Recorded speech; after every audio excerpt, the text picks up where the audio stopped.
This is the Sales Bible Podcast, episode 329, How to Grow Law Firm Business, an interview with James Voigt.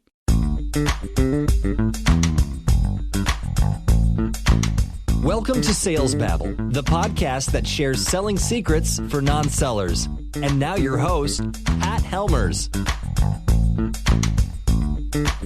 Hello, Sales Babblers. This is Pat Helmers, and today, in this episode, Jim Voigt shares his experience growing a law practice.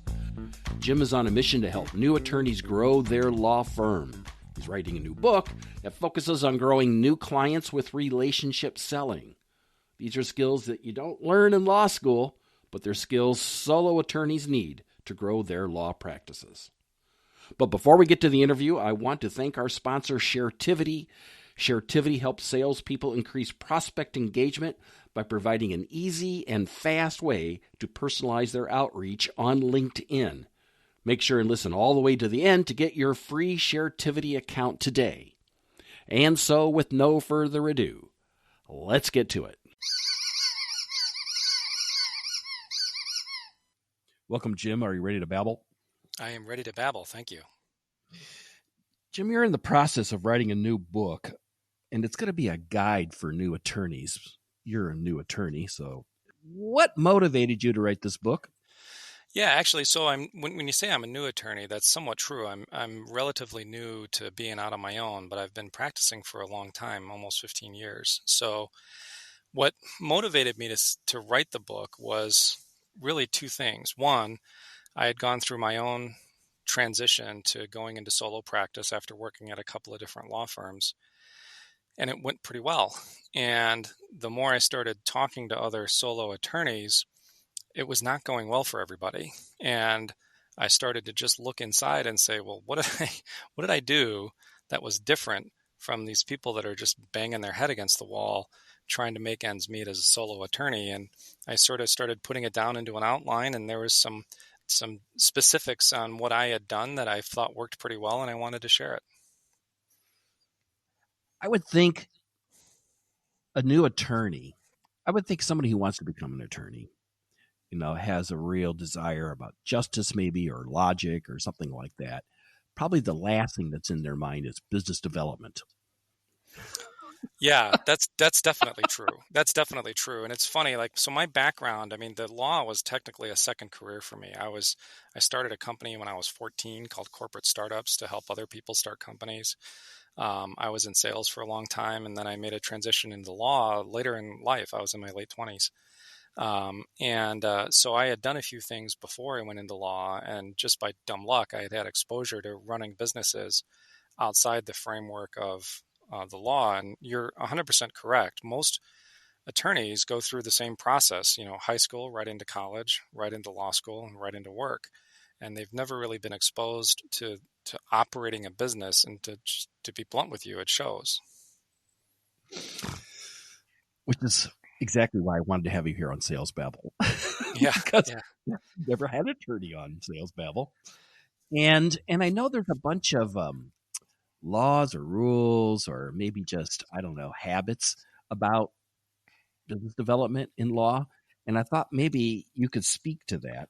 When we were talking before, you saw it as a 3-step process. What were those 3 steps? So real quick, I'll touch on the laws. The laws and rules are actually pretty simple. There's little things like you can't refer to yourself as a specialist unless you're a patent attorney.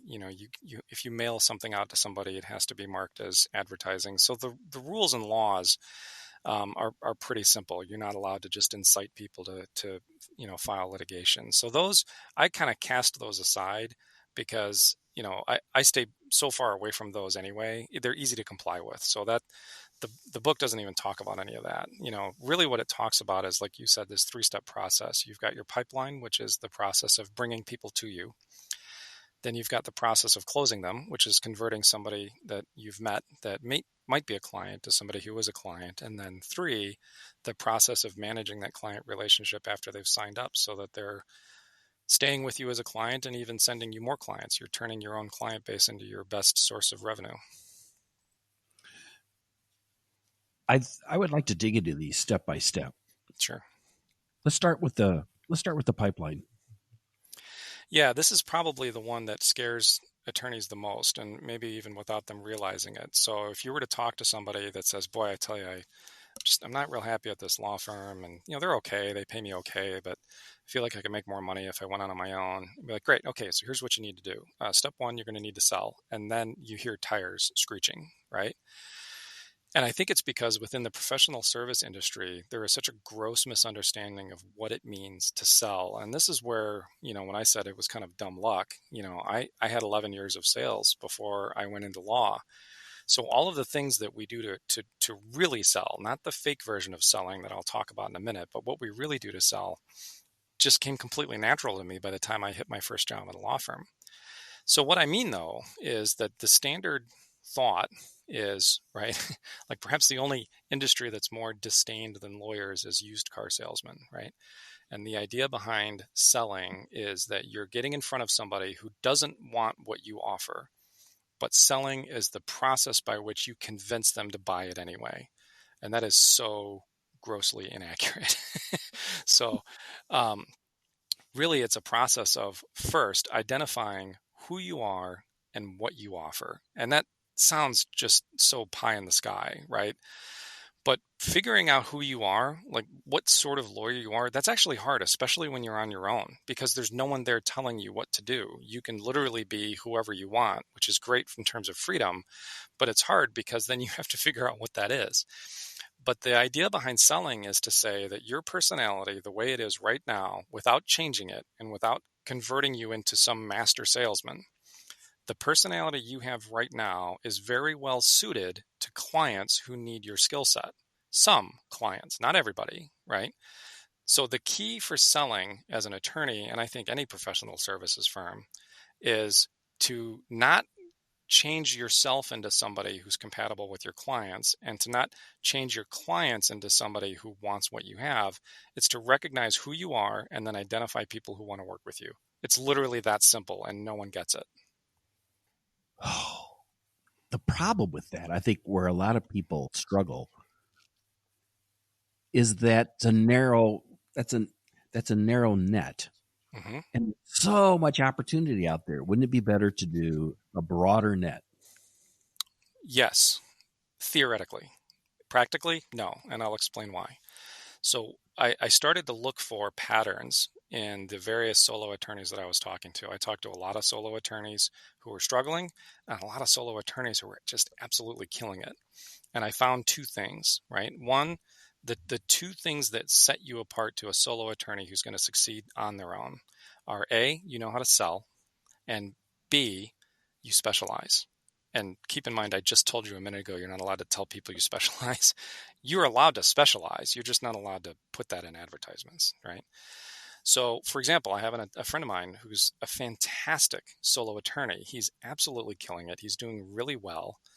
And he only does immigration. And he doesn't even do all immigration. He just does a tiny little section of immigration. Me, I'm a transactional attorney, but even within, that's a big scope, right? Even within transactional, I work with a very small sector of clients that do one very specific thing. I always joke with people, I don't even know where the courthouses are, which sounds funny, right? But it's actually true. Like if somebody said, hey, you got to go to court over in Cook County, I honestly don't know where all the courthouses are in Cook County, and I wouldn't know which one to go to because I never go to court. I'm specialized. So your gut reaction is to say, okay, all right, so Jim Voigt says that I should just be myself. Okay, great, I'll be myself. But no matter who I meet, if they need something legally, I'm going to provide it to them. I say no to, I don't know, 3/4 of the people that I talk to because I don't know how to do what they need. I can connect them to people who do, but I don't know how to do that. So I'm not serving them and I'm not serving myself to try to just fake my way through it. So I disagree. I don't cast a wide net. I'll say this. I cast a wide net in terms of who I'm willing to meet, right? Just casually, not like an official client consultation, but in terms of who I'm out there to go out and network with and meet and that sort of a thing, I'll talk to anybody, right? But in terms of who it is that I'm trying to attract to my business, I only offer a very narrow, tiny slice of services. I'm really good at it, and I'm happy with that. And if they don't need those services, that's okay. Because remember, the goal behind sales is not to convince somebody to buy from me. It's to find out if I have what they need and if we're compatible. And how do you do that? For me, and this is going to be a little different for different types of practices. 100% networking, just meeting people through networking events and networking groups. And then the other vast majority of it comes from client referrals, which makes sense because if I have this very narrow scope of what I do, the people that I'm serving know other people that need the same thing. So it's for Right. me, it's all networking and it's all client referrals. Interesting.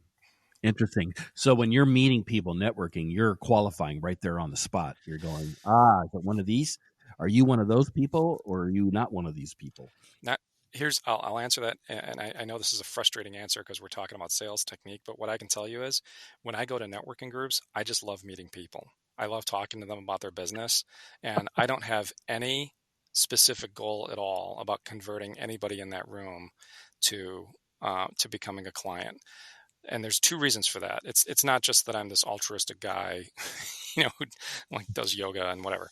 It's for two reasons. One, just being a decent person attracts people to you. That's it. So if you have a genuine interest, not if you act like you have a genuine interest, but if you really have a genuine interest in who you're talking to, they're more likely to send you clients. And two, I generally speaking don't recruit clients. I am not out looking to recruit my next client. I'm out there looking to recruit my next referral source. So Pat, if I talk to you and Ah, we hit things off, and important. I've never asked you for business. I don't even know if you have legal needs, right? I've never asked you for business, but I've done my best to be a decent guy who's genuinely interested in your business. You're genuinely interested in mine. In the long run of things, if you come across somebody that has some legal need, you're probably going to say, hey, you know what? I did this podcast with this guy, Jim Voigt. Why don't you call him? And it wasn't because I handed you a nice brochure or I correctly prospected you. It's because I was just a decent guy that was interested in what you do for a living. I love that. You don't see people as clients, but you see them as maybe the path to another client. Exactly. If I tell enough people what I do and how I do it, business is going to come to me. And that's one of the things that's the most frustrating. If you're saying to yourself, all right, I'm in this firm, I want to get out, I want to do this long-term plan to convert myself into somebody who can operate well as a solo. So I want specifics, especially lawyers, right? We're wired up for wanting to be super specific about how we do things. So I want specifics about what to say and who to say it to, and I want to be able to measure those results. What I can tell you is the lawyers that do it that way really struggle because they see it as a transactional matrix as opposed to human interaction. And the key is to look at what we do from a networking perspective as just human interaction. If you interact well and you're a decent person, business will come to you. And I know that that's frustrating, but it's a true statement. So this leads well to my next question about closing. It seems to me that if someone refers you to someone who seems pretty qualified from the get-go, I would think that would make the closing all the more easier. It is. Yeah. So, you're going to know pretty quickly. Like, for example, I mean, I get people that refer stuff to me that's just way outside of what I do, and it doesn't take long to figure that out. So that you're going to know right away. But you're right. I mean, most people that end up on the phone with me are pretty well pre-qualified just because I'm honest with, people about what I do. So they only send me that stuff. But in terms of the process of closing, to me, there are a lot of closing techniques that are used in sales, and they're very specific things like duplicate of choice or triplicate of choice, building yes momentum, things like that. One of those techniques is called assuming the sale. And I don't really do this consciously, I just sort of do it naturally. That when I'm working with a client on the phone, I'm not guiding them through a series of steps to lead them to the conclusion that they want to work with me. I'm just having a real detailed conversation about what it is that they need, and we create a to-do list. And it sort of never occurs to anybody on the phone call that I'm not going to be the guy doing that to-do list. And I can say, that doesn't always work out. I mean, sometimes, you'll have a client that says, okay, well, I really appreciate your time and I need to think about this, and that's fine. What I can tell you is by just walking through and describing what it is that we're going to do and what the project will be and how it's going to go and being honest about that, I've closed business with almost every person I've ever spoken to. And that sounds like a crazy statement. When you talk about, closing ratios of 75%, it's probably closer to 95%. Assuming they're in my scope. In other words, I don't close business with people who need to file lawsuits. I don't know how to do that, but if they're within my scope, I just tend to close business with them because, if you were to go, here's a great example. If you were to go over to your neighbor's house and you wanted to work on a project with your neighbor, you would just have a conversation about what that project needs to be done. And he would just kind of follow you back to your yard and you would start doing it, right? You wouldn't have this moment where you hear tires screeching and you pause and you say to your neighbor, okay, I've explained to you the scope of what it is that needs to be done. And do you understand what needs to be done? And are you comfortable working with me? Oh my gosh, no. You would just talk to them like a normal person talks to somebody, and that's what I do. And again, if there's a sales technique that I use to close business, it would be assuming the sale. But again, it's not something I do super consciously. It's just sort of the way I talk to people. That makes so much sense, and it's so authentic. Well, authentic is a really important word. It's a really important word. And I don't mean to keep referencing my book, but there's a whole chapter in my book that I thought almost didn't need to be there. And the more I thought about it, I thought it really does. And it actually is the second chapter. It's right up front. And it's a chapter that's all about figuring out who you are. And that is not at all easy. It's not at all easy. I'm like a freedom guy. I'm very anti-authority. And you can ask any of my employers, they'll agree with that wholeheartedly. And my assumption was that I'm going to open this firm, and I stepped into what used to be my living room on the first day, and I'm like, this is great. I can do whatever I want. And then I just had this moment where I'm like, all right, what do I do? So now I don't have somebody telling me what I'm supposed to wear, and I don't have somebody telling me, how I'm supposed to talk to clients and which clients I'm supposed to talk to and what I'm supposed to offer them and all of that. I don't have any of that. So I have to figure that all out for myself. And you need to take a little while to sort of figure out hey, if I could do whatever I wanted, what actually would I do? And the more comfortable you get with that, the easier time you're going to have closing clients because you feel comfortable about what it is you offer. You feel good about it. And like you said, you can just be authentic. That is, if there's any key to this, it's just be authentic, especially in our industry. The legal industry is so inauthentic that when you have somebody that's just an honest guy having a conversation with how it is that you're going to solve your problem or work your project, it's a huge beacon for them.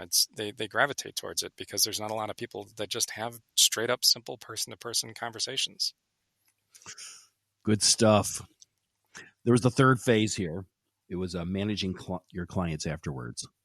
So this is a really big deal. And one of the premises behind the system that I'm proposing that people would use would be to say, you don't quit your job and then figure out how to be a solo attorney. You actually are going to take the 2 or 3 years while you're still working to convert yourself into somebody who's going to be a really successful solo attorney. And one of the things that you need to do, assuming that you don't have a non-compete and there's no legal restrictions, and there's a lot of ethical rules on how to do this that we won't get into. But one of the things you want to do is you want to lock in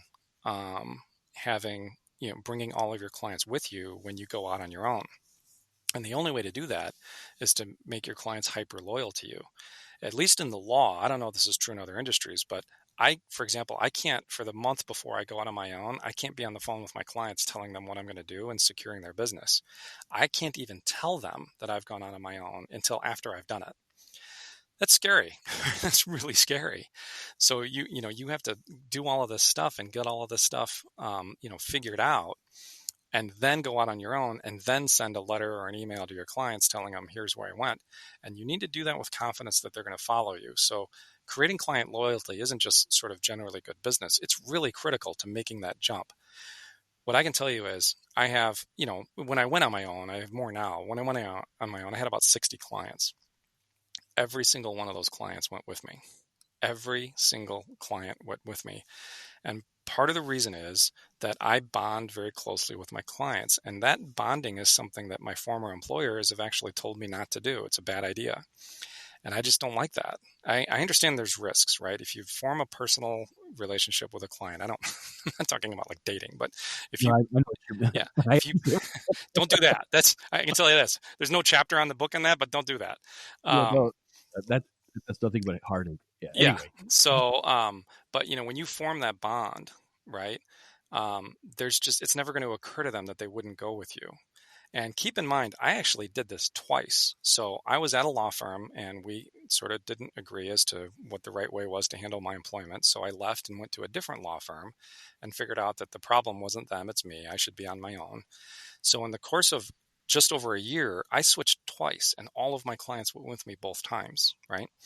And part of the reason was that I formed this personal bond with them. I talked to them about what it is that's going on with their life. Heaven forbid, I actually don't run the billing clock the whole time I'm on the phone with them. That's another benefit of being solo. No one's yelling at me for doing that. But, I had a client who, her lease came up for renewal and the landlord wanted to jack her rent up by $1,000 a month. So, she called me and she said, as soon as I got this letter, I knew that you were the person I had to call. I really need your help. They see me as they know I'm going to listen to what it is they have to say. They know that whatever is pissing them off is going to piss me off, and I take these things personally. And again, there's a lot of advice in the legal industry not to do that. I shun that advice and I connect with my clients on a very personal level. And as a result, they stay with me. I love it. Yeah, I was going to say, and by the way, they also tell their friends, right? So, if you get especially a lawyer, I don't mean to keep harping on lawyers, but there's a lot of lawyers out there that are jerks. I don't think that's a big secret. Especially as a lawyer, if you do simple things like return their phone call and listen to what they have to say, people respond to that so well, and you create this referral engine that is, people that are looking for ways to send you business, and it's not a bad way to live your life. You're just being a decent guy and listening to people and helping them out. And as a result, it comes back to you. It's a good system. Something we haven't dealt with is you don't have a title to this book. Well, it's, the title right now that's likely going to be the title is Going Solo. The subtitle is in a little bit of flux. The original subtitle was For Some Employment is Just Not an Option. And that is definitely true of me. I don't know if that captures what the book is really about. What it really is about is leveling the playing field between you and your employer. The book is written 100% around the concept of what are you doing in the 2 to 3 years before you go solo at your job that renders you ready to go out on your own. And the end of the day is you may do all of this stuff, develop your skills in terms of bringing in new business and selling, develop your skills in terms of developing client loyalty, all the other things. And your employer may respond to that and say, wow, this is fantastic. We're going to pay you more and we're going to respect you a lot, right? Or you might have an experience like I had, which is like, holy cow, what are you doing bringing all these clients in? You should be billing more hours. And then they make you mad and you leave. But what it does is if you gain this skill set to be able to operate on your own, you now have a level playing field with your employer to where you can stay if it's going well, or you now have the option to leave. What I just don't want, and what the mission of this book is, I don't want people sitting in a law firm who hate their job, and the only reason they stay there is they have no option. My goal is to give them the option. So the other subtitle that could work would be Leveling the Playing Field with Your Boss, something like that. But, I know it's going to be called Going Solo. Beyond that, I'm still figuring that out. Awesome. I like it. Jim, how can people find you online? So the easiest way to find me online is just going to be the website for my firm is voigtbusinesslaw.com. Beyond that, I do some social media. I don't do a ton of it just because, knock on wood, the law firm is pretty busy and it keeps me offline quite a bit. But you can also just search Jim Voigt on Facebook. And probably the way you'll find me most right now is with all this coronavirus craziness going on. I'm running a Facebook group that helps small businesses navigate that. But those would be the two easiest ways to find me. Oh, LinkedIn. I'm sorry. LinkedIn. I'm sorry. If you search James Voigt on LinkedIn or Voigt Business Law on LinkedIn, you'll find me there as well. And you said you're running a Facebook group? Yeah, it's a closed group. So because the problem is with all of this COVID-19 that's going on, if you have an open group, it ends up getting flooded with crazy political stuff. So the idea was we're just giving information on how to deal with the business side of this, and we don't get into politics at all. But yeah, if you friend me on Facebook, I can add you to that group. Before we hopped on this call, you mentioned that you might be willing to give away this chapter here on business development. I can. Yeah, absolutely. I'd be happy to do that. All right. Maybe you could turn that into a PDF and people could reach out to you. No problem at all. Awesome.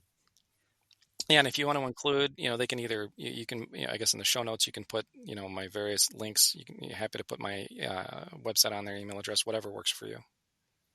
I'll put the whole kit and caboodle on there. Great. Yep.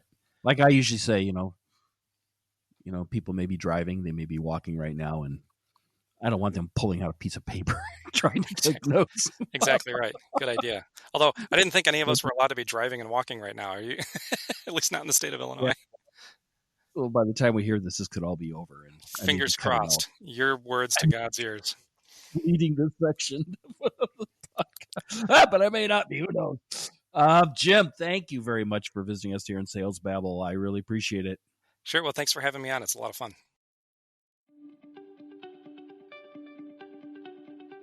Sales starts with getting your prospect's attention. Given all the noise, you have to be different. You have to personalize your outreach. Unfortunately, it's time-consuming to go to Google, LinkedIn, Twitter, and YouTube to find an icebreaker. It's a conundrum because personalized outreach converts significantly higher than canned emails. Picture the possibility that with one click, you could get a social footprint of your prospect, which would make personalized outreach faster. With Sharetivity, you instantly discover personal information regarding your interests, college, and social media posts on LinkedIn, Twitter, and YouTube. With Sharetivity, you can make each outreach personalized, yet fully automated to fill your pipeline. Sharetivity is a Chrome extension. Search for it in the Chrome Web Store. It only takes 2 minutes to download, and soon you'll be skyrocketing your prospecting productivity today. Sharetivity, one-click personalization.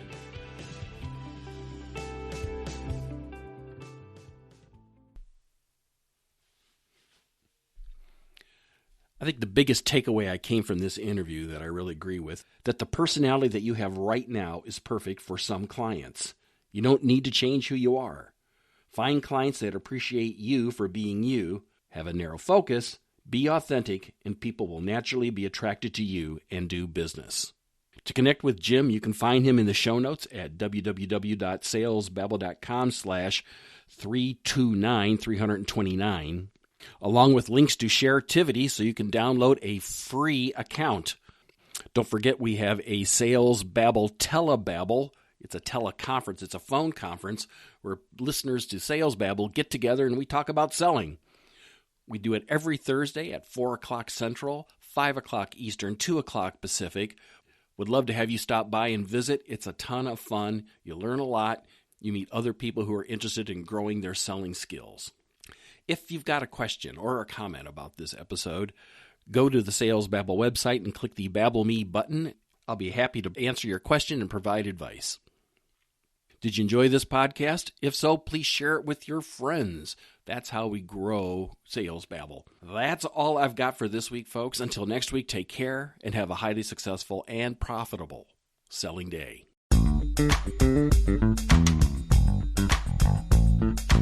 Thank you for listening to the Sales Babble podcast. Find us at www.salesbabble.com.